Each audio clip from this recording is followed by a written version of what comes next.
Welcome to the BlabberMalt Show with Dave and Tom, two guys that blabber on and on about beer, brewing, and bullcrap. Stick around for another tasty episode. Holy crap, Tom. Oh my God. Did I hear that right? It took me 7 months, but we finally recorded the intro with... Can you play that again? I'll play it one more time. Hey, buddy. Welcome to the BlabberMalt Show. I'm Dave. This is my buddy Tom, and together we are the BlabberMalt Show. This is episode 127 for December 23rd, 2025. It's almost Christmas, people. Almost. Yeah. So we do a show every Tuesday, 7 p.m. about beer, brewing, and bullcrap. And the studio is still decorated for Christmas. So as it should be. Yeah, we're happy to welcome Karl from Brick and Barrel Brewing Company to the show. Thanks for coming down, sir. Thanks for having me. Yeah. Awesome. Amazing. If you guys remember, we were out at his place probably about a little over a month ago, I think. Yeah.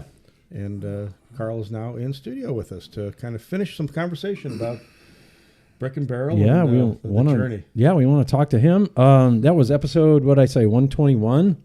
So go check it out on. It's on YouTube and Spotify. You can check that out. Facebook takes it down after 30 days, so it's not going to be there anymore.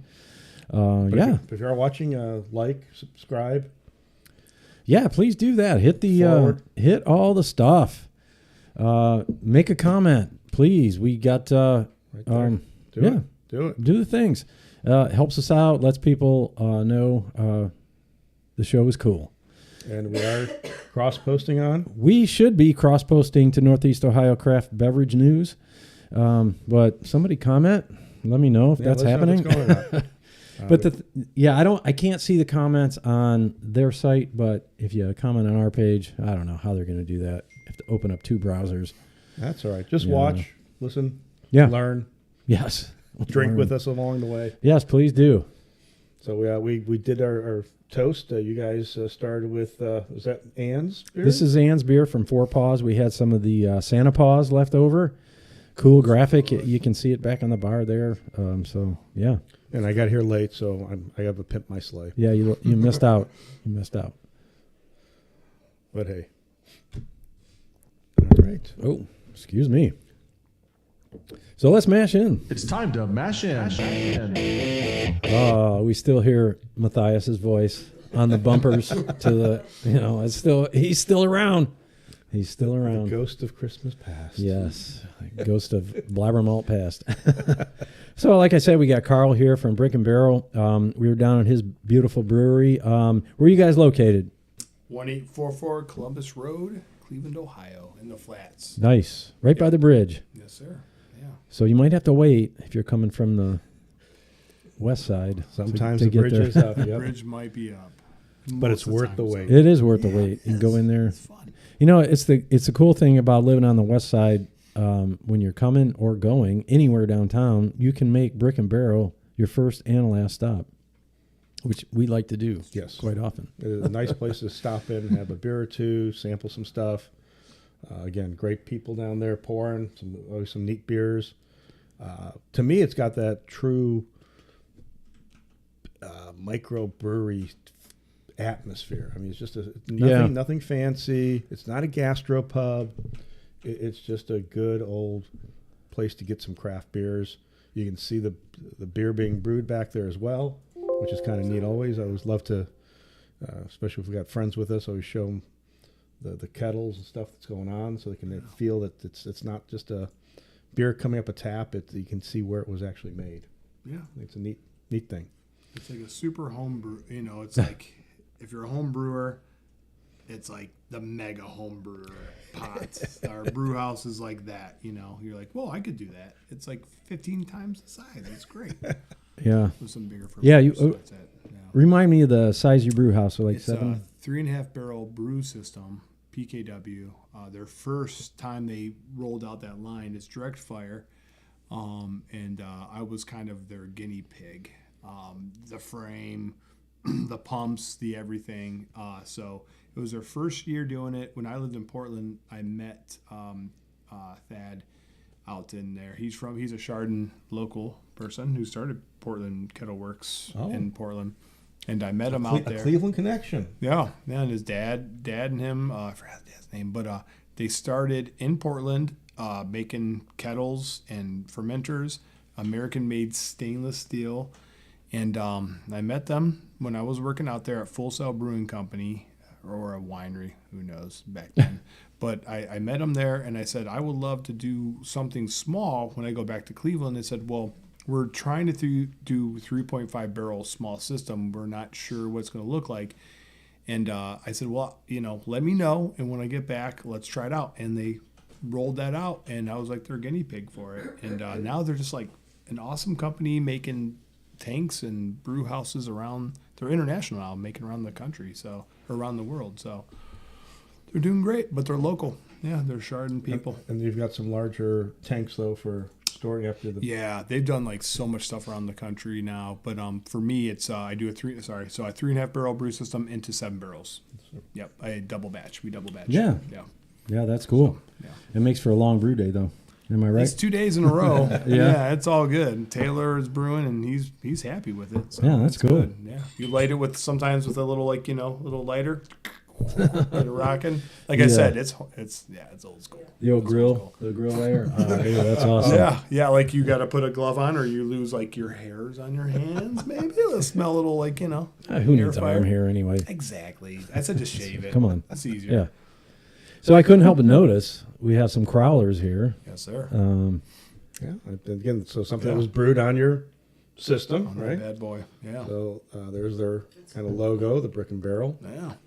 Again, those who may or may not know, their iconic beer, to me at least, is the Bitter Chief, which has been around for a while and has a great logo. You can see some nice stickers on some of the tanks as well. Yes. And the first one we've got here is called Mochada. Mochada. So Taylor's named all these beers. Sometimes I'm put a question mark in my brain. What does that mean? But that's okay. That's what I love. I love the brewers to come up with their styles and their names.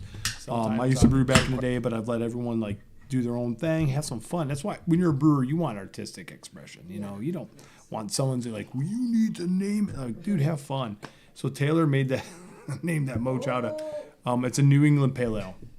So it's got that New Englandy kind of it's hazy, great hop, 6 point. I think it said 5.8. 5.8, yeah, 5.8. Yeah, way off. But 5.8. Easy drinking, but still has that hazy New England IPA kind of taste to it. Although it's pretty clear, so it's not that hazy, but like a New England style flavor and aroma. And then so that's that bad boy.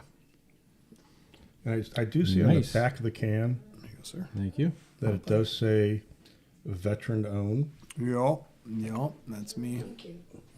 And Coast Guard, correct? Coast Guard, correct? Yep. Yes, sir. Yep. So it's been awesome. I joined in 2000 and been deployed for 5. Got back in the summer and back in action, trying to do great things, fun things. I'll be here for at least 4 years until they ship me out. Okay. Else. I hope I stay forever, but I'm gonna stay until I'm 60. So they gotta kick me out or bury me. So I'm good. Yeah. I love it. It's besides brewing, that's my other favorite thing in the world is Coast Guard. So tell me, I know this is a fetish of mine, but I mean, is it malty? Yeah, we're a malty brewery because we're stay malty, Cleveland. Yeah, dude. So it's crazy. I have a malt addiction, and Taylor's the same way. We're very malty people. I love hops. Bad thing. I think malt over hops any day, and the fact you got a hazy New England style IPA that is very malt balanced. I think more than. So again, I think somebody was if they're looking for a hoppy hitch in the face IPA, this is not it. No. Which is again, it's what your preference, your style. Beers are different. This one is a very easy drinking, malty, light beer with a lot of flavor. I think. Yeah, and the crawlers I mean, if you have it on draft, it's obviously got a different beast. I feel like sometimes you splash out some carbonation and a little bit of So sometimes from your crowler into your glass might be a little different, but it's because it is different. Like I'm just tasting it now. I'm like, wow, it is a little different from when we pour it off draft. But But Taylor and I are definitely malt heads. We love. I go crazy. I almost have a craziness with it. And that's why I stopped brewing, because I'm like, it was like a madman, like Beethoven. You're like, dude, I gotta stop. I'm done. You know what I mean? It's like, so. But your malt bill is like gigantic. Oh my gosh, when I do the wee heavy, the McTavish wee heavy, it's like, yeah, I got to chill out, because it's like that. It's like a long list of malts. I'm like, all right, maybe 3 malts are good, not 13 malts. Yeah. You know? Yeah. Yeah, but when you're a malt head, you when you start down that road, you might as well. And there's Simpson and Crisp and everybody, and you're like, oh yeah, that's good, and you're like, oh, let me try some Golden Promise in there as well. A double roasted crystal malt, yeah, I'll do it. I mean, so do you find? I guess again, I'm not a home brewer, so these are questions just as a consumer who's consumed a lot of beer. Do the malts sometimes do they fight with each other though for their flavors? I mean, is it sometimes hard that one will overpower another, that you need to you end up changing your recipe, or do you know enough to know that what's going to mix well together? Yeah, I mean, so they kind of cancel each other out, right? It's almost like hops. Like some hops, just like you don't know which fits Simcoe or something, right? Because you're like, they cancel each other out. You're like, well, why did you use 2 citrusy hops when they're like pretty much similar, you know? Same thing with malt, like 2 crystal malts or a honey malt, they're gonna overcome the other malt. So you almost like you need to strategically figure it out. But when you get a little crazy, like I do with malts, you get excited about trying something that might bring something complex to the beer. So you do have to hone it down. You do have to try them, taste them, put them in your mouth, like do a little chew, see that sweetness and flavor that comes from them, because you will go a little crazy trying to make it complex. Yeah. And that's why I've done that. I've done everything. Like I've killed it, not good, killed it, you know what I mean? Like millions of times. And I've been told that. I'm like, you are the most inconsistent, probably the most inconsistent brewery in Cleveland, because that's what I do. I did it with Bitter Chief like crazy. It's been like 60 different variances, the wee heavy, malty beers, you know. I mean, we're small. You try it one way, well, let's add a little bit, see how it goes. Yeah. Take it out, tweak it. Right. How are you going to know unless you try? Exactly. And if you are using, a small batch ingredients that, again, they grow and change every year as well, depending on the weather. Yeah. Very true. It's hard, I mean, type of comment to be consistent, but as long as you have that similar profile that you're trying to get, you've got the style is what you're trying to get. I mean, if you're trying to have a bitter IPA, as long as it's an IPA that's bitter, but the bitterness might be harsher, might be on the front end, might be on the back end, and might change based on the actual hop that you're using. I think you're still being true to what you're putting out. Yeah, and let's not get started on when you add it, because that's a whole nother can of worms. Okay. All right. So I know. Cool. So you mentioned earlier about being out on the West Coast. So is that how you started into brewing? Was out in Portland, or no? I got out of the Coast Guard and right after Hurricane Katrina, and then I started working at Debonair Vineyards in Madison, Ohio. And I won't bore you with my whole resume, but I unless you want me to, it's up to you guys. But I started at Debonair, loved Tony Senior, what he and they were just doing wines at that time, right? They were not just wine. They weren't double wing yet, or cellar rats. Yeah. But they were awesome. Learned so much. But great people. One of my best friends to this day worked there with me. He showed me the ropes. He's a son, Brian Burns. Shout out, love you, bud. But he, I loved it there. It was my first cut my teeth. I drank like, my first craft beer was like Dortmunder or Sam Adams, and I loved it. But I was just at that point like 21, 22. You're just drinking your drinks. But when I worked there, I was like, this process, the vineyard, loving the vineyards, and like they bring in the grapes, you're crushing. It was amazing, and my passion was. It's still to this day. It's gone. I loved it. It was amazing. So I thank them. They were like the pioneers for me and pioneers in Ohio. They're amazing people. And Nick Ferrante, all those people, just great people, just learning from them. yeah, that was it. And then I just started working around the country, just hopscotching around, Sonoma. Literally hopscotching around, yeah. Hop. Bedell Cellars in Long Island, New York, New Zealand. That was for your hopscotch. And then, yeah, you name it, like Harpoon Brewing Company, Full Sail Brewing Company, Willoughby Brewing Company, Rick Sipes, one of my bestest friends ever. Just great people. I just met so many amazing people that I've learned from. And now we went to these different places. I mean, were you in there as a brewer? Or were you cleaning barrels? You start from the grassroots, right? Harpoon hired me because they knew I could clean barrels at the from the winery level, and they needed someone to clean their barrels for their barrel program. And they're like, "Oh, you know how to clean oak?" I'm like, "Yes, I do. I can strip down all the flavors. I can steam whatever you need. Whatever you need to do, I know how to do it because I've worked in the wine. I need to know how to do that. I've had some shitty barrels. Oh, I can teach you. If it's got funk in it, you're screwed. But you just burn it. That's like a bonfire. But that or make furniture. But that's pretty much it. So, but I learned how to do that, and I got the job. You know what I mean? Yeah, you just get the job. You get the foot in the door, resume, bam. But that's how I got my foot in the door. Nice. Yeah. You see, we got Ray Durr says, "Happy holidays to you." Oh, you need your glasses, son? Ray. Yeah. Raider? Oh, is that Raider? Raider. Oh, Raider. Yeah. Okay. What's up, Raider? Look at this, Tom. We solved our problems. We're getting stuff on the screen. We got viewers. Mm-hmm. We're also cross-posting. It took me a long time. And we changed the intro. And we changed the intro. Yeah, it's a lot of work. It's a Christmas miracle. It's a Christmas miracle. I don't have the Christmas music anymore. Is Tiny Tim still okay? Oh, man. Hey, I'm out of beer. What do we got next? Yes. It's up to y'all. You got the Christmas and the smoked lager. So I was going to do the Christmas and leave the smoked lager for last, just in case the smoke might taint, even though it's a different ABV, but I'm worried about the profile a little bit. Yeah, that's fair. Uh-oh. Oh, my gosh. There's a strange dog just came in to the set here. Yeah, all right. All right, now this one we did actually have at our Christmas tasting. Oh, yeah. Yep. You're kind enough to give us a growler when we're out the... I don't know. No, I think that's yours. Was that mine? Okay. Yeah. I don't have cooties. Maybe. I definitely have cooties. I got 3 kids. I got cooties. So tell us about the Christmas ale that you guys have. Yeah, for sure. The name, which I guess I understand, but I feel bad about it. It's a strong pour, Tom. No, Thank cool. you. Thank you. He's a strong man. So Taylor, the brewer, awesome brewer. He's one of his favorite brew to brew is the Christmas ales. He worked at Great Lakes like years and years ago, like teens of years.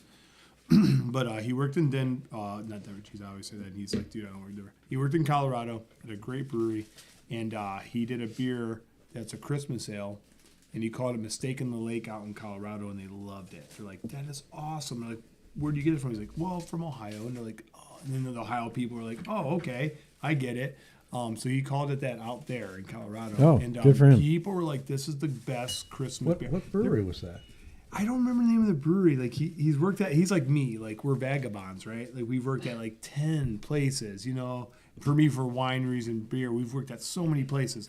It was a brewery up in the mountains of like somewhere in the or the ski country. You know what I mean? Like not Aspen, but like one of these other ski resort towns.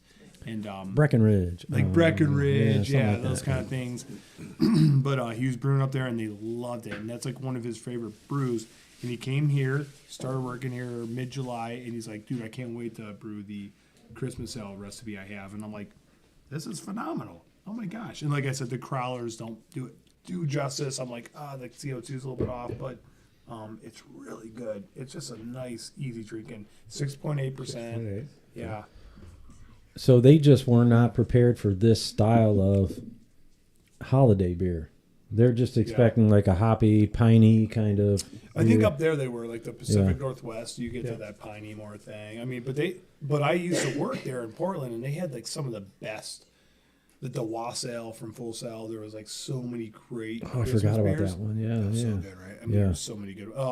What's Anchor? Remember Anchor Yeah. Christmas? I know it was different every year. They said that they changed the recipe or whatever, but like every year I'd get my big old thing of, See, Anchors, that one was the one that, to me, tasted like a Christmas tree. That was the one that Yeah. was really piney. Yeah. I did not like the Anchor. You didn't like it? No. But they said that they changed it every year. Like it wasn't the same beer, though. You know what I mean? Which I'm like, what does that mean? Like it's a different recipe? But I just loved getting the bottle with the label on it. I was like, that's like the best. Yeah. So it's classic. Yeah. So it's actually a very interesting story to think that this Christmas beer, Mistake on the Lake, which is obviously a Cleveland reference, and this does have more of the traditional Midwest flavors, but milder than some of the other Christmas beers that I've had. So I think it's not as big on the allspice, not as big on the nutmeg, but you can taste a little bit of it. Yeah. That it originally started in Nice Colorado. malt. That is just, it's hilarious. And we call it Cleveland in our menu. We say Cleveland Christmas Ale, Cleveland style Christmas Ale, because Great Lakes and Thirsty Dog, they're the granddaddies. They So did this it, is kind of mostly Taylor's recipe, or it's all Taylor's. Oh, okay. recipe. Yeah, no, 100%. Now, all these beers are Taylor's. Yeah, he's. so let me ask you this: did you hire him because he is also a malt head? I didn't know he was a malt head. You didn't. After I hired Okay. him. Okay. And he was like, maybe he did. So my story was I was in Camp Lejeune with the Coast Guard, and I was like, I need to hire a brewer because I'm still in Camp Lejeune. And I called him, and we had a great conversation. But I'm not sure if we came up with that he's a malt head like me. Okay. But I remember driving one time from North Carolina up to Cleveland. We had another conversation. He's like, I was like, sorry, dude, I'm like a super malt head. So when you bring up hops, I don't really know what you're talking about. I love hops, but I'm like, I piney resin, whatever. And like, this has got like, grapefruit notes. I'm like, that's cool. But he Whatever. Put him in there. yeah, and that's like, dude, I'm more of a malt head. He's like, so am I. I'm like, oh my gosh, I love this guy. Did we just become best friends? We're best friends. Yep. Yep. So that's how I knew. Yeah. And I'm like, you're gonna love the brew the wee heavy. We're gonna go crazy on that. It's gonna be nuts. So Camp Lejeune, traditionally Marine Corps. a Marine Corps base. Yeah. So Those are at the Coast Guard. So I do deployable special forces. So my expertise is deploying coasties to like overseas. okay. And getting All them right. like cut over, and then we train them. Like anything you need to do with like any kind of like armory things, swimming, whatever you need to do, boat driving for deployable. So like you remember the USS Cole, like those kind of things. Yeah, where, like, yeah. You have to come and like there's mines in the water. They train people there to like make sure you're on Yeah. target, on cue. So My buddy Kevin Cummings was on the Cole when it was attacked with the. he's okay. Well, he's since passed away, but yeah, a good buddy, and he was on the fire crews that went below deck, rescuing people and putting out fires. It was terrible, absolutely terrible. It was terrible. Anyways, It was a terrible day. Yeah. Way to bring us down there. Well, that was terrible. I mean, and but, everybody on USS Cole. yeah. But this beer is not terrible. No, not at It's all. very good. Wow. Have you had any backlash over the name? No, No? not so far. No.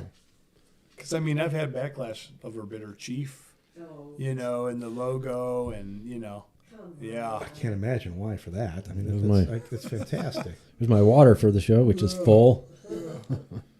And, we succumbed that. It was the All-Star game, really what it was. It was like they tried to do this, like, swipe, and then they're like, oh, we don't care anymore. We got the All-Star game. After they got the All-Star game, they're like, we made our money. It's all good.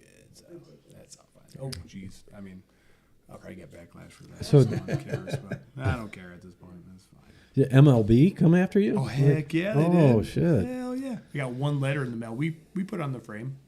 We framed Absolutely. It was like the coolest thing. And I had a partner at the time, and it was named his name on it. I was like, oh, you bastard, I wanted my name on it. But that's cool. It says his name on Eric. You know what I'm talking about? Did you have to change the logo at all? Like, you're like, well, no. I mean, they just wanted it completely kiboshed. They wanted to do all the logos around Cleveland. Like, we have like so many T-shirt companies that are fantastic. So many other companies that use it on their logos, and it's all variances. It's not like ours, but like different, variances of that logo.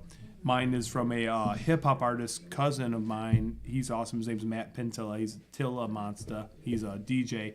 He came out with his band Kick Drums back in the day, way back in the day. And he's a family member, and he goes, "Do you want to do something with that Bitter Chief logo?" I'm like, "Yeah, what do you want to do?" And he's like, "I got this cool logo for my band back in the day. Why don't we use this?" And he came up with that. And he put a hop in the mouth. Used to be a joint in the mouth. And he came up with that, and it was really cool. So, yeah, good dude. Yeah. Awesome guy.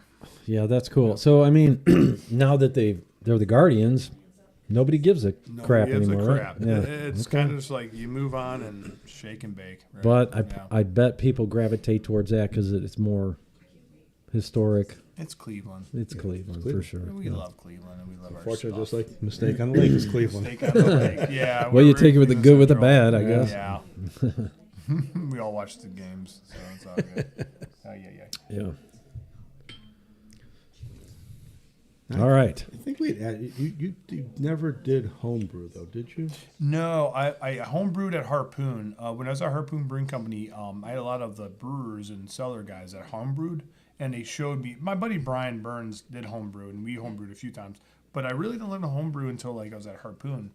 I just brewed. You know, I mean, like you just got into the the commercialized side of it, production side, and then Harpoon are like use whatever ingredients, use all of our stuff.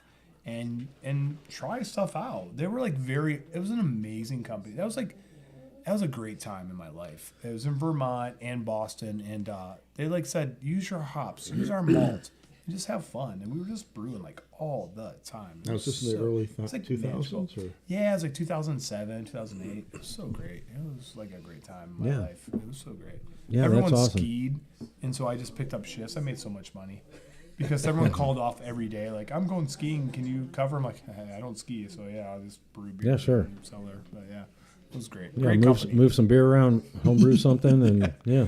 Yeah, what a great company. Did you come up with anything that has survived into Brick and Barrel? From Harpoon? From Harpoon, yeah. No, just that work ethic.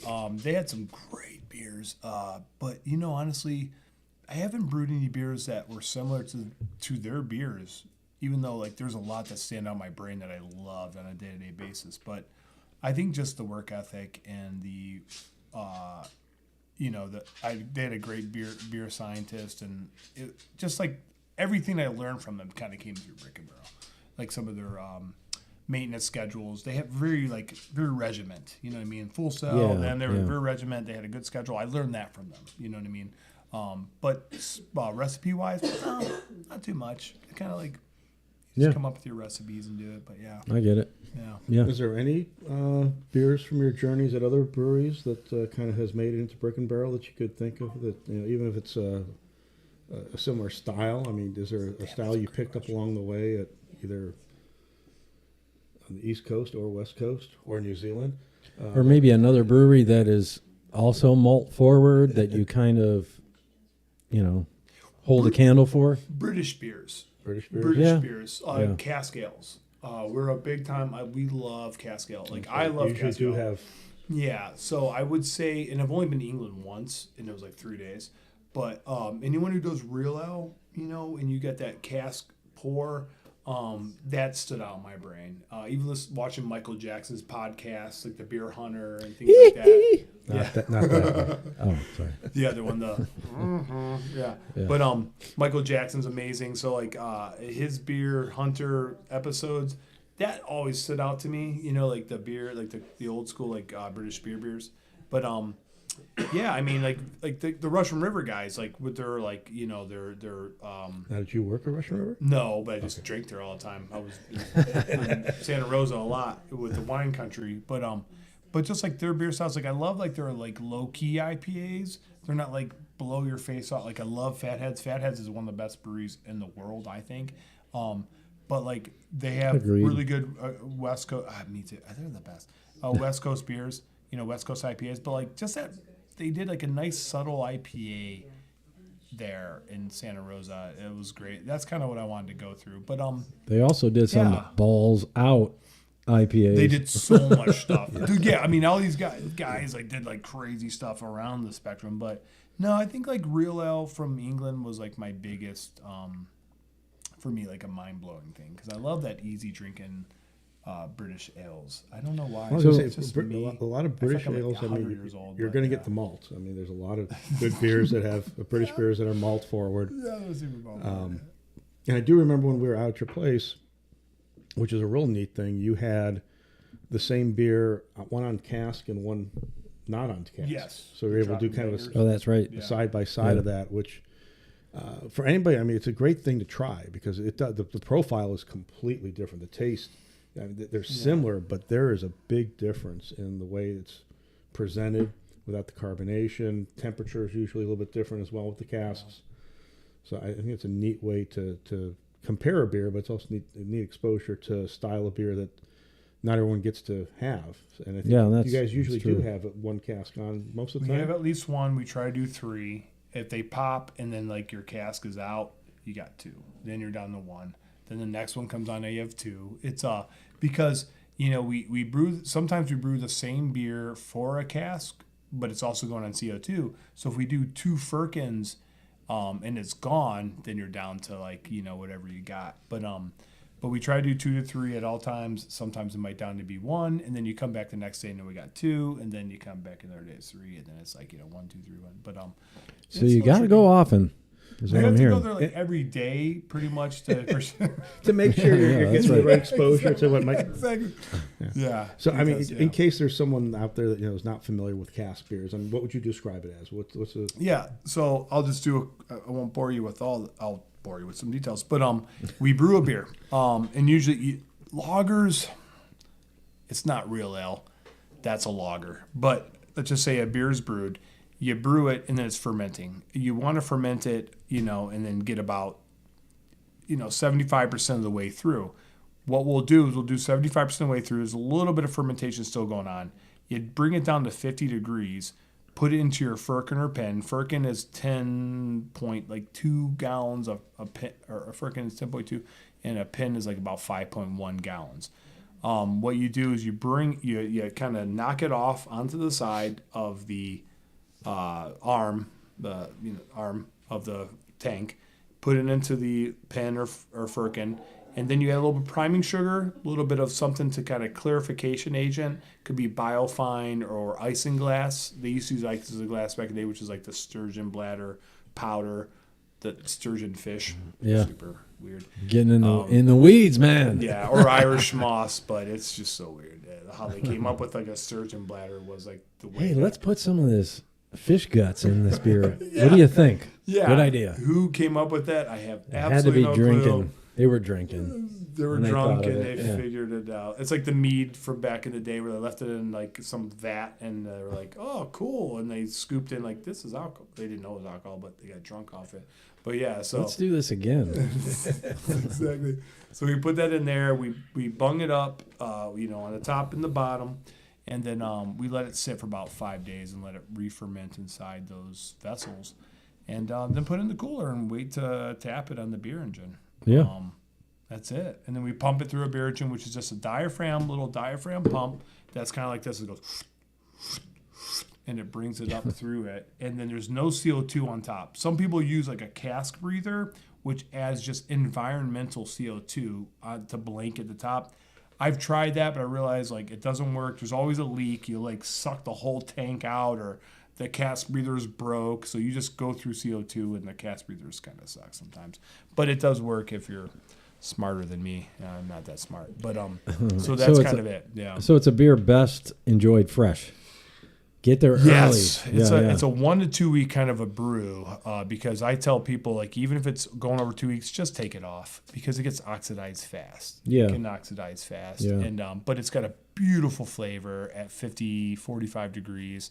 Good carbonation. We use a sparkler, which also disperses the gas inside the pint, which helps you kind of like have that like mouthfeel, that head. It's just a great beer. It's old school. It's delicious. It's magic. Yeah. Now, do you guys post on Facebook? I mean, can people know what's kind of on Yeah. Cask? I mean, Yeah, the place to find you? we go like, hey, we're tapping the cask. We want to get better at that too. Since I've been back, like do like Firkin Thursdays, like they used to at Great Lake. Oh my gosh, Great Lakes when I used to go there Firkin Thursdays back in the day. They would do like a Firkin every day and just pop it on, just tap it. That was like the best. Yeah. I used to go there every Thursday when I was brewing, at Brick and Barrel back in the day, and just like go there and talk to everybody, all the good peeps. Schnitz, I think Scott out there. I don't know if it's once a month or it used to be once a month. He was doing a Firkin Friday. Yeah. Yeah, Scott's like me. I think it's gotten more often though. I think Yeah. they're doing a lot of Firkins out there as well.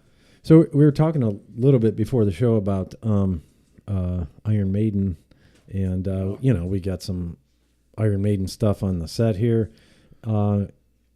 Robinson Brewery does a collaboration with Iron Maiden. They do a couple different beers. I'm sure you've had them all, the Trooper. And, I've done them all. Yeah. What do you think of Robinson? And if you take Iron Maiden, I mean, obviously I love Iron Maiden themed stuff, but what do you think of Robinson's beers? Robinson's amazing. Yeah, okay. They're like one of the best. We get them too, which is nice. So there's a lot of British beer we don't get. You know what I mean? But Robinson comes into our country. We get it. Robinson's is amazing, and I know they do a lot of different variances of beers, but the Trooper, amazing beer. I mean, it's just a good classic ale. You know what I mean? Yeah, and, I do enjoy it. It's so good. And if you can get it on cask over there, it's amazing. Yeah. But here it's like been a couple CO2s in cans. We did like Joel, shout out Warder. We went over to Pittsburgh and we went to a hotel that they were just pouring like straight up Robinsons on draft. And you're like, what? So it was right before the Iron Maiden show. We got it on draft. It was so good. Wow! Yeah, so good. They had to do some planning to get that. They did it. They nailed it. So and you're like, this is great. But it wasn't on cask. That's okay. We're not in England, and they don't have to be in England.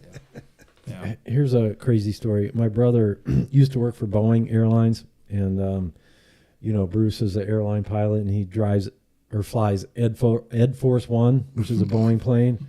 When they were in Seattle, they landed the plane for some maintenance, and Bruce Dickinson was there, and there was another executive that works at Boeing. So my brother was there, and he's like, Bruce Dickinson? Meet Bruce Dickinson. And he's just like, Bruce? You got a picture with both of them, and it's the dorkiest thing, and I'm like, that's awesome, dude. It's the best. Two Bruce Dickinsons. Anyways. I digress. Has nothing to do with beer. I have a friend named Brett Dickerson. He knows what I'm talking about. It's close. It's close. He says stuff on your podcast. Oh, okay. Yeah, he's good. Where is he tonight? I don't see him. I know. He's probably sleeping. Come on, Brett. All right, we have. Is that I like Brett on my it's beer called too. Blinked? Smoked lager. Blinked. Yeah. A smoked lager, 5.4%. Yes, sir. Yeah. So, do you take one of your other base lagers and then just put it into a barrel for smoking, or are you making it intentionally for this? Brewed for that, yeah. So it's a cherry wood smoked malt. It's we've been brewing. So Taylor, not me, I say we, like I do it, but Taylor's been brewing. So we started with like when he first came on board July, we did a bunch of ales. We had the pub ale, all that stuff, and then we're like, all right, so we got our taps filled up, tanks filled up. And then let's start doing some lagers because we are passionate about island beer, right? A German Pilsner. Oh yeah. Maybe a real ale, maybe like a cask ale, but it's pretty much German lager. I love hops, but I'm just kind of like, all right, German lager, nice. The best German Pilsner in the world would be great. So he's the same way. He's trained at Siebel. He went to the Master Brewers program, so he went over to Germany, and he knows how to brew beer, and he loves German beer, and so do I. So he brewed a bunch of lagers, and so this is one of them. We have a Canadian lager, a German Pilsner, this smoked lager. That's kind of our lagers we have right now that are going to be on tap. The Pilsner's not on yet, and the Canadian lager's not yet. It's still lagering, but But he did a light. We did light. We didn't Roush beer it up like crazy. You know what I mean? We didn't go like. Oh, that is very mild on the. Yes. Which Yeah, I'm It's okay with. not bacon bits, meat, smoked. Barnyard. It's crazy. When you can't taste the beer and all you taste is the smoke, I'm okay with that. Right. Some people are. It's just not for me. It's I want to taste the beer still. I'm okay with a little bit of smokiness, Yeah. Yeah. but I don't. Again, there's the Roche beers are very popular, and Oh, I love them. the porters that they do. I mean, and a lot of them are heavy, smoky bacon. Yeah. With In a light beer like this, you kind of just want it to. Right. It's still there. Yeah. You're like, we lightly smoked it, and you're like, man, that thing just like takes over. But it's nice. Like, I loved IH Schlenkler a lot. You know what I mean? I love those. You know, I mean, like, but at the same time, you're like, whew, it's like, bam. You know, You in guys your are mouth. putting it into a smoked barrel. How are you getting the smoke? Oh no, it's just The chips? it's cherrywood smoked malt. The malt itself. So the malt itself, Okay. yeah. I mean, we tried to we went around the country and like see if in some of these small maltsters wanted to do like a something. There's like one in like, oh my gosh, is it Indiana or something? They smoked their own malts, but we said, let's just go straight up cherrywood smoke with Breeze or something and just have some fun and do like it. But there's a lot of cool maltsters out there doing some fun stuff. You can even smoke your own malt, but that's not my cup of tea. But, Dave will smoke anything. That's right. So, like one of the things with smoked malt is it's like variable. You smoke it and it can be really smoky. If it sits there for a while, it kind of loses it. So when you get the malt, like, okay, maybe we'll do 6%, maybe we'll do 9%, 12%. I don't know. We'll see how smoky it is when it gets here. yeah. Do you guys do any of that? Like kind of gauge No. it? You're like, no, Not it's great. now, because it's like our first runs of brewing this beer. Maybe next time he might want to like try it and trial it. Okay. But the dude's been doing his thing for so long. He's honed his craft. He's Yeah. like, I'm going to do this percentage. Okay. And it's funny. Like same thing. The crowler thing is funny to me because when I taste it from the crowler and I know what it tastes like on tap, it changes. And I also have it. I just got the crowler. Like in 11 years, I just got a crowler machine. Like, dude, what took so long? So, and then like I know some people purge it with CO2. I didn't build a CO2 purger yet. I'm going to. Yeah. But you got to build a little apparatus and get it going. So you got a little bit of different flavors. Like even when I taste that mochada or the Christmas, is like, this is different. So you know, let me and ask you is this. different, yeah. So you get this out of the crowler. Do you think Yeah. maybe some of the smoke off-gassed when you filled it? Do you think This this is tastes less? smokier. It tastes smokier. Okay. So when I drink it on tap, It's not as smoky. it's super light. And this like is a lot lighter. very light for me. But It's super light still, and that on purpose because we wanted to introduce the smoke. We're hoping people are like receptive to it, and we'll like more smoke. Because like I did a smoke porter back in the day. I called Smoke on the Water. So ingenious, but I did Smoke on the Water. no one's ever done a beer name. No one's ever heard of that.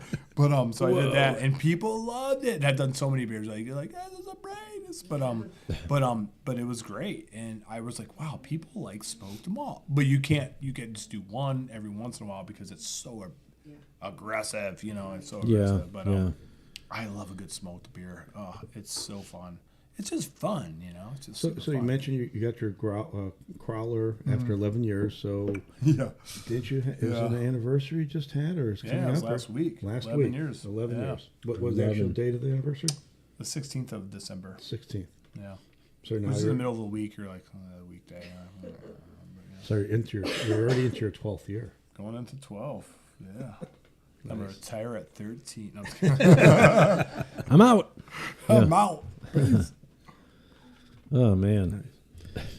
Now, Karl, were there other breweries in the Cleveland area that you had worked at before opening up Brick and Barrel? Just Willoughby Brewing Company. Ohio Brewing Company and Willoughby Brewing Company. So I helped out I brewed at Ohio for like about 6 months. Which location of theirs? It was in Akron. It was really close to the ballpark. Okay. I'm terrible with geography, so let's just say ballpark. Yeah. Like where the ballpark is, because I used to like. It's in the ballpark of the ballpark. Yeah, there's the Akron Rubber Ducks or whatever they're called now. So But it was before they moved to the Chardon, or whether it was the last place before they. did they move? Oh, you mean Ohio Brewing Company? Yeah. Oh yeah, I think they moved to like before Stowe? I don't know where they went. And that was their last place, yeah. Yeah, they had one place. But I was there, that was a long time ago. There was a lot of brewers that worked there because there was like multiple Toms. Like, probably half the Toms. I'm talking like Tom Robbins. But there's like Tom Robbins was there before me, and Tom showed me a little bit of the ropes before he jetted. But yeah, I was there for like 6 months, and then I jetted out of there, and I worked at Willoughby Brewing Company for a little bit, and that's how I met Rick, one of my greatest friends of all time, and some great dudes like Larry Hazen. You guys remember Larry Hazen?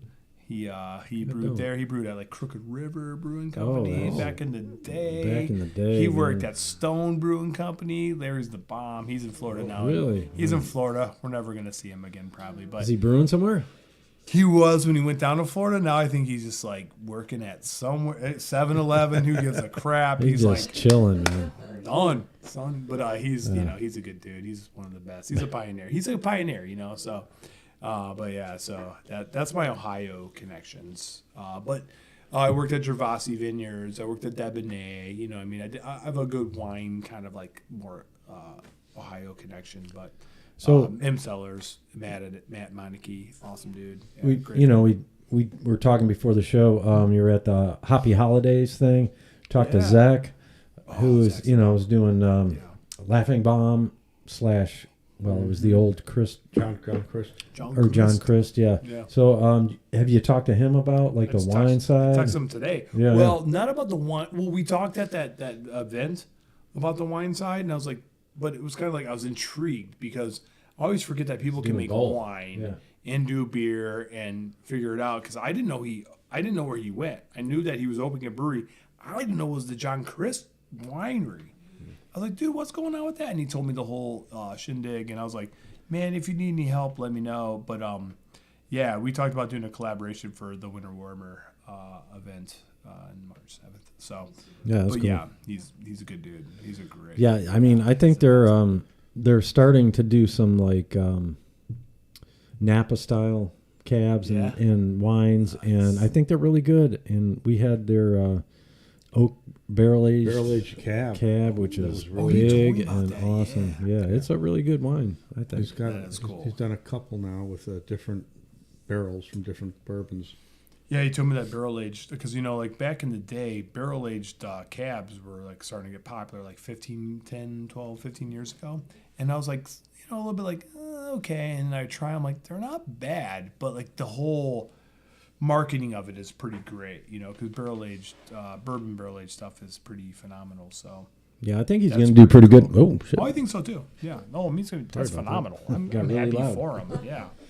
So I wish I was on that forefront. So I know you've done some. We talked earlier about that. Some the wine beers that you've done that we've really enjoyed. Yeah. You've done wine casts. Have you done some stuff in barrel aged as well, or no? I did. I loved the beer, the saison I did in a white wine barrel. That was like one of my favorite beers, and when we did it, people loved it. I think I need to go back to that.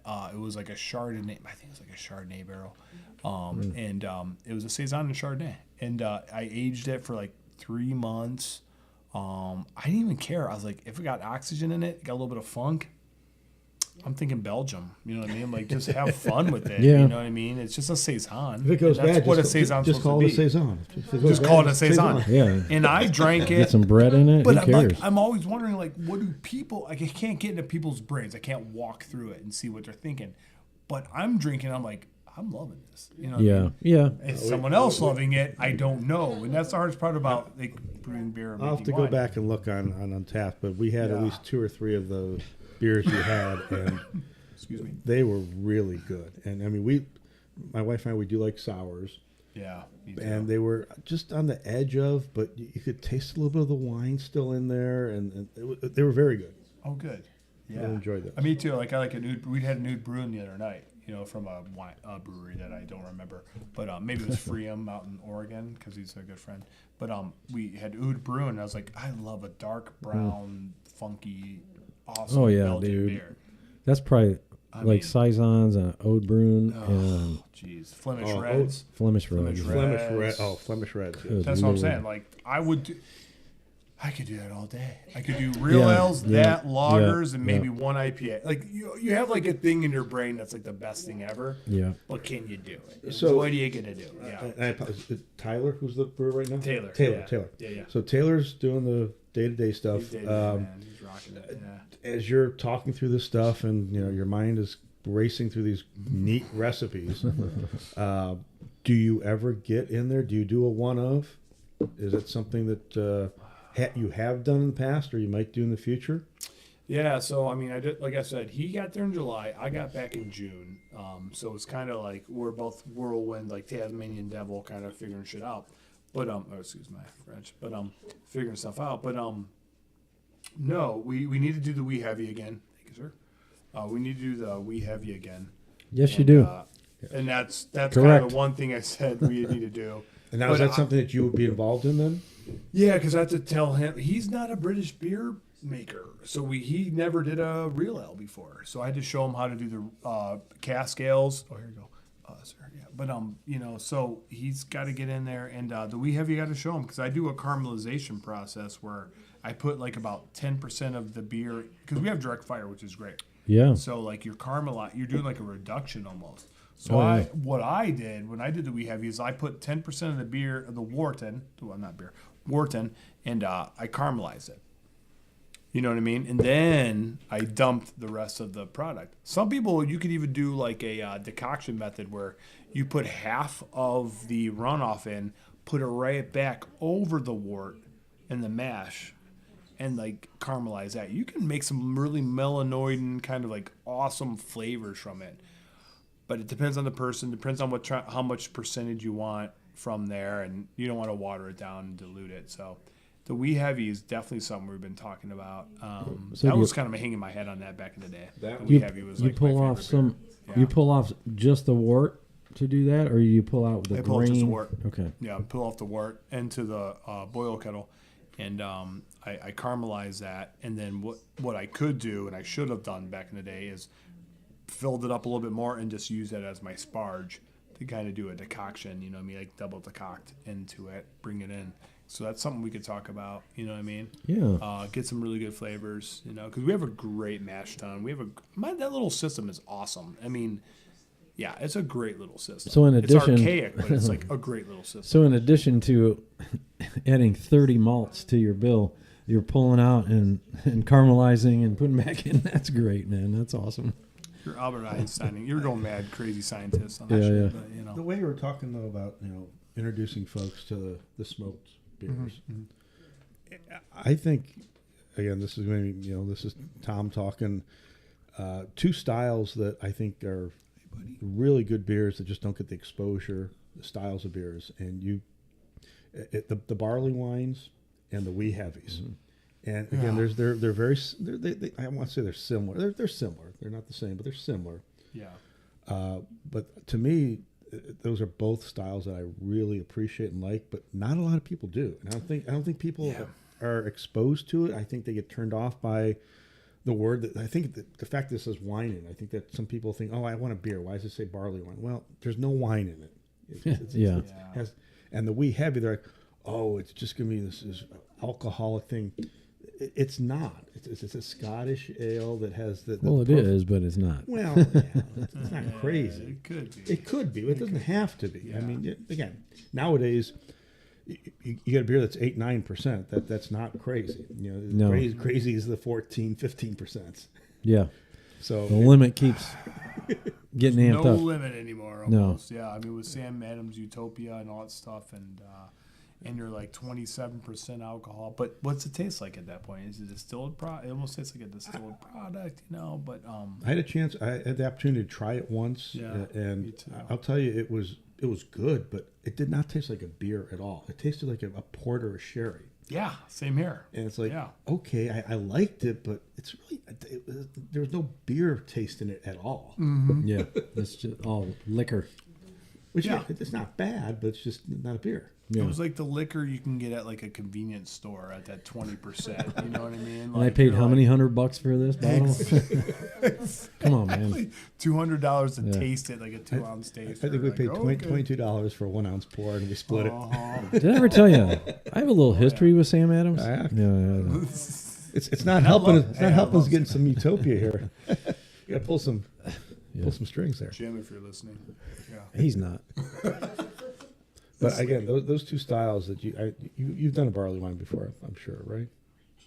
I honestly don't think I've done a barley Oh, wine. okay. I've done a old ale and a wee heavy, and that's I know. pretty much my big dogs. Okay. Well, I've done like a big IPA too, like the Big Chief.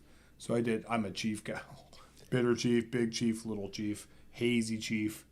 I think that's all my chiefs. I'm trying to run that chief train, you know what I mean? Yeah, you gotta hit that chief train. Yeah, we had a dude, one of my best friends, a great man, like Big Rob, great dude. He was a bartender everywhere. Noble Beast, My Place, other platform. Great dude.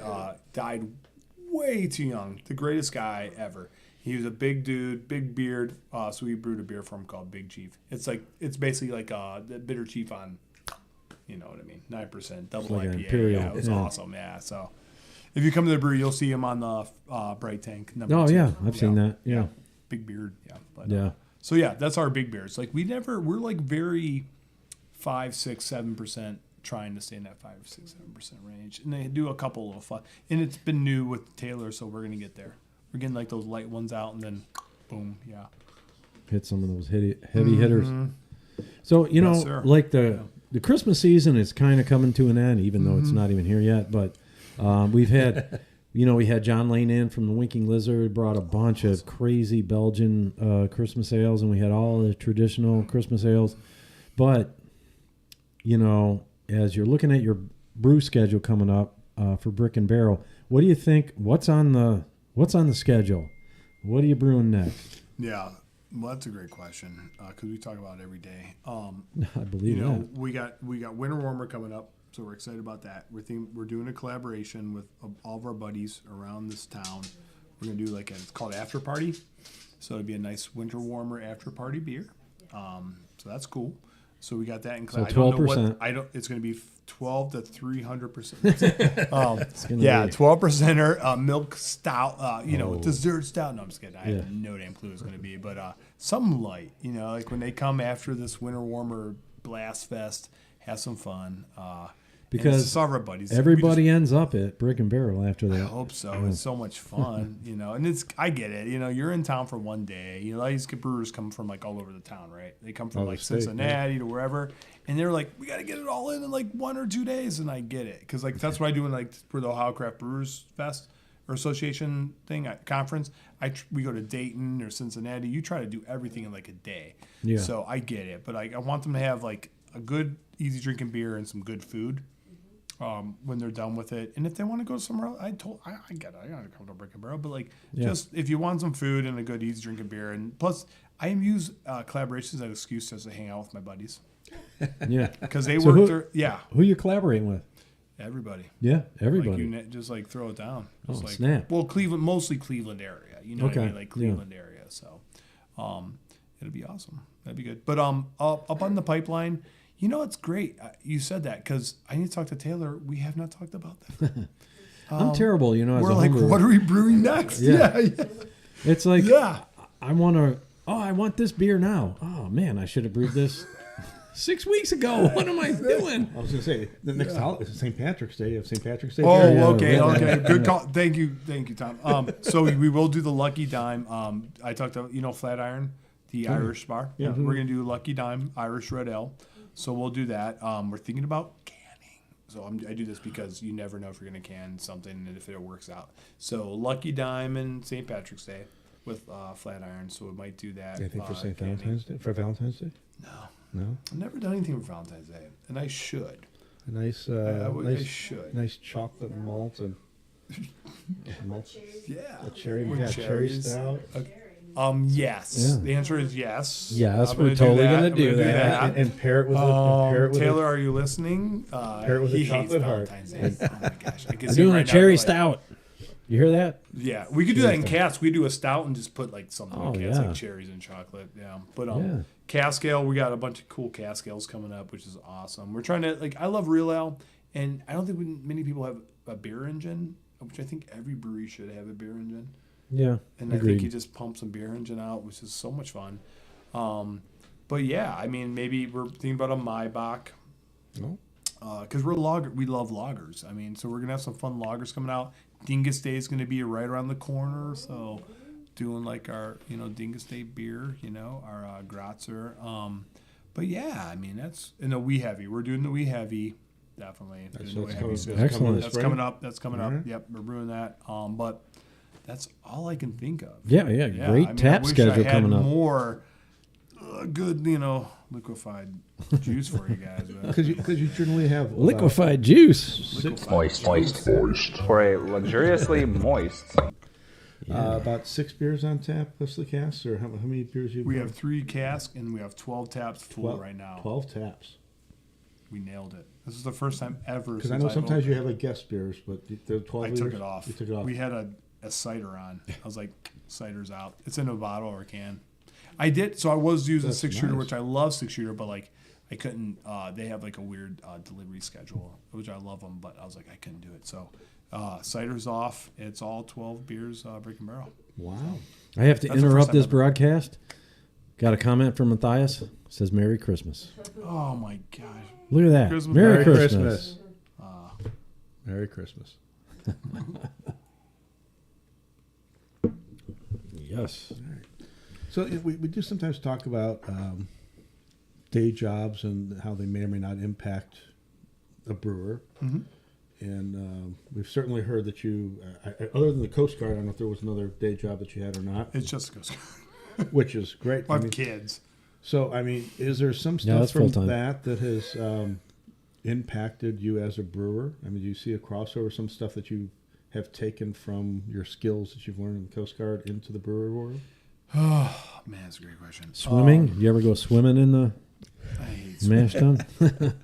Oh my gosh! Well, I'll tell you a cool wine story. But yeah, no, I mean with the yeah, no, I mean what I take from the Coast Guard is just discipline and trying to organize. You know what I mean, as best as I can, and that's what they've taught me. But no, there's not much. But I have a cool wine story. When I used to work at a winery, we used to do this thing where, in New Zealand, especially, one of our things was every fermenting wine. There's it's called the cap. So all the grapes and stuff compile because they float to the top, and it's almost like a big brick of grape skins, and people stand on it and they do goofy stuff and they think it's funny. I had a buddy sit on there and he did a picture like this, and we took a picture of him and he passed out because all the CO2 coming from the fermentation passed you out. We had to jump in there and grab him because in the wine world there's a couple deaths a year from asphyxiation from CO2. Yeah. Wow. I'm dead serious. I know it sounds terrible. Yeah, jump in, But hold your breath. It's like when people go into a tank to dig out the, the pumice is what it's called, all the grape skins. They go in there and they don't have an apparatus or let it bleed out. There's so much CO2 in the tank, and some of these tanks are huge. And they go in there and they pass out and they died. A lot of the other ones are in the vineyard where a tractor rolls over somebody. But people drink too much and it's not good. And Yeah, sometimes, if you see beer fermenting and they have the blow off tube in the bucket, don't go down there. Oh, it's gonna smell like beer. No, you almost pass out because it's you cannot live on CO2 alone. you cannot. But that's terrible. It. Yeah. It will kill you. That's my safety talk of the day. Yeah. Yeah, so OSHA. Safety, Karl. I think OSHA approved. Yeah. if you have to jump into a vat to save somebody, hold your breath. Hold you your gonna breath. die. Pull You gonna them die out. too. Yes. Yeah. All right. All right, Boyle. What are we in? It's Boil. time for Oh, there's his voice again. Matthias. So we got some stuff coming on. I just looked at Northeast Ohio Craft Beverage News site and saw that Two Friends is having a White Elephant gift exchange the 27th, 5 p.m. Nice. Now, I think that's bold because it's just a couple days after Christmas and you go in there and you're trying to give away your shitty gift and your Aunt Martha might be there who gave it to you. You got to be careful. That gift you gave me was totally baller, but I'm giving it away at the Two Friends White Elephant. So be careful, people. LBC, I see they're having, Lorraine Brewing Company is having their Christmas Eve brunch tomorrow, 11 a.m. to 4. You know, get on the site, get your tickets. They got a bunch of good stuff. Brian's, you know, doing his thing, knocking it out of the park with what he does. Yeah. Might be up there. What else we got? Passport. I wanted to. This is not necessarily a public event going on, but we have one brewery left on the Cleveland Brewery Passport. Brew Kettle. Woo! We're going to be there next Tuesday. We're going to go knock that out, and so we'll go to the finishers party. 40 plus breweries in a year. It took us the whole year. Good job, guys. It's tough in the summer, you know, because we're in Marblehead, so we don't. That's what weekdays are for. Oh yeah. Tom's a professional. He can do this during the weekdays.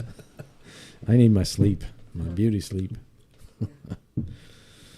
So what's Brick and Barrel got? You know, coming up, holiday events. You guys closed on Christmas and New Year's. So we are closed the eves, the eves and the Christmas Eve, Christmas Day and New Year's Day. But we got we got a couple things coming up in January that I'm so sorry that I don't remember what they are. You can find them on the socials, right? Socials, socials. Yep. Winter Warmer is coming up, so we're doing that. So Winter Warmer is a big one. That's our big one coming in March, and then St. Patty's Day the week after. But so we have it's called what's the name of the company? But they do Golf Cart Girl. They do golf carting, and they have 4 carts. I think they do about 4 people a cart. They're gonna shuttle people back and forth from Winter Warmer. We just talked. Yeah, we just talked Brick about and Barrel? Anywhere, yeah, Brick and Barrel, but they would work with other breweries. But right now, I just talked to Chris and Brittany. I don't know what they're doing, but they just came. We talked, and they're gonna shuttle around. So if people want to still park at the Winter Warmer, Windows on the River, they can go back there later. They can shuttle them or park at Brick and Barrel.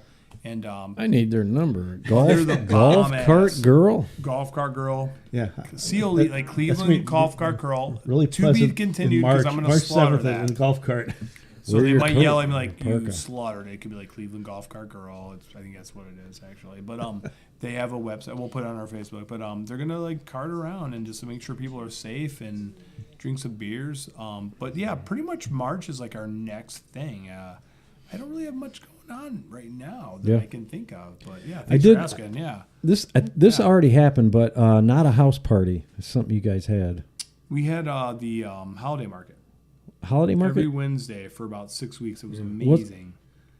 It was just you walk around and buy. We have 6 house party. It was an event on your. It was on Facebook. We had a house party. It was not a house party. Did I screw that up? I don't know. Somebody posted wrong brewery. Shit. I have no clue. Was it some kind of music Karl event? Invited. No one invited me to my own house party. Maybe I made it up. Okay, wait. My dad was out of town, so I had a party at his house because we had a kegerator. We had a kegger. No, I have no clue. It was a house party every night at Brick and Barrel. A good call. But no, so we had that holiday market this year, and it was awesome. So we're going to do it again next year. But we're going to do a spring market, too. So, stay tuned, guys. Yeah. Karl had mentioned, people the Winter Warmer, which is one of the premier brewery events in the state of Ohio. There are breweries from the whole state that come up for that. That is on March 7th out at Windows on the River. This right here. Brick and Barrel. Oh, the DJ thing. Yeah, we did that. Oh, okay. I thought of it. I bartended that. It was all right. We're going to do more DJ things. Okay, cool. Yeah, okay. So I encourage folks, go online. They did a Black Friday sale for the Winter Warmer, and the tickets are still, I'm hoping are still available. They better be. I haven't gotten mine. I'm going. Well, listen, if you guys don't got them, I got you. Well. You're poor now at the Brick and Barrel. Yeah, you can pour our beer. Let me tell you about me and pouring for a brewery at Brick and Barrel. I don't do a lot of pouring. Exactly. I do a lot of traveling around drinking. So that's what you're getting with me. Tom's a professional. He will pour your beer and be professional. I will not. I get it. Oh, snap. Yeah, it was hard herding you back into there for a while. I know. I'm like, all right, I'll pour some beers for a while. But you put me down at the end. They were like low ABV to high ABV, and I was down by their highest ABV beer. So I'm just like, yeah. Oh, you're sampling. Yeah. Oh, yeah. While I was pouring. It's not safe. I'm pretty sure I saw you checking some beers at Brick and Barrel right after that event too. Yeah, I was. Yeah, that was a bad one. That was a bad one. But I was down with Jerome from Schnitz. He was down there. Jerome, my dog. Yeah. He's the bomb. Scott and Jerome. Yep. All right, should we grain out? Yeah. All right. It's time to grain out. Grain out. Well, Karl, we had a great time. Yes, sir. Thanks for coming out. Thanks for bringing the beers and sharing. Some great stuff. Everybody should get down there, especially get some of that cask beer. Watch the Facebook page. And Where are you guys located again? It's on 1844 Columbus Road. In between, here's two landmarks: Hooples and Flatiron, right in the middle. at least Two you didn't great say friends. Christie's and that's Hustlers and Chrisley. Well, you're not wrong. You're not wrong. So we got some stuff coming up. Next week we're off. We are going to hit that last brewery on that day that we are off and get that passport done. January 6th, we're going to be down in Medina at Zane's place, Hemingway's Underground. I keep wanting to say down under. It has nothing to do with Australia. So Hemingway's Underground. And then the 13th. which is a speakeasy style place, right? Yeah, it is. Craft cocktails. Craft cocktails. And I'm quite sure they have some craft beers too. So we're going to talk to Zane about that. Yeah, find out. If not, we'll bring her on. Yeah. We'll have some smoked Manhattans or something. The 13th of January, Matt Smedley's coming in to the studio from Forest City. Love that guy. Oh, nice. He loves heavy metal and he loves beer. Two of my favorite things. So good. So He's always a fun person to talk to. he's fun to talk to. He's crazy. It's been a while since we've had him on, so it'll be nice to. It's been a while. The 20th, we have something in the works. Something fun in the works. I'm sure of it. I'm sure of it. Oh, yeah. So if you guys have any questions, concerns, questions you want us to answer or our guest to answer, blabbermalt@gmail.com. And don't forget to like, follow, subscribe, do all the things. Make a comment on the videos. Let the algorithm do its thing and let people know it's a good show. Send it to a friend as well. Yeah. Or an enemy. I don't know. You do you. I'm just going to go out there, Dave, and say, as we are rounding out the year, this is our last show of the year as well. It is. It is. Our next show will be in 2026. So, again, appreciate being part of the BlabberMalt. Yeah. I think it's been a cool year. And It has. I look forward to 2026 and all the beer, brewing, and bull crap that's still out there for us to discover, enjoy, and have fun with. So much bullcrap. So, out there, viewers, Merry Christmas, Happy Holidays, Happy New Year, be safe. I would always say enjoy some beers because, that's what it's all about, but be safe with it, be smart. Safety third. That's what I say. Karl, to you and your family, Thanks, sir. best of the holidays as well. You too. Thank you again for joining us. Thank you.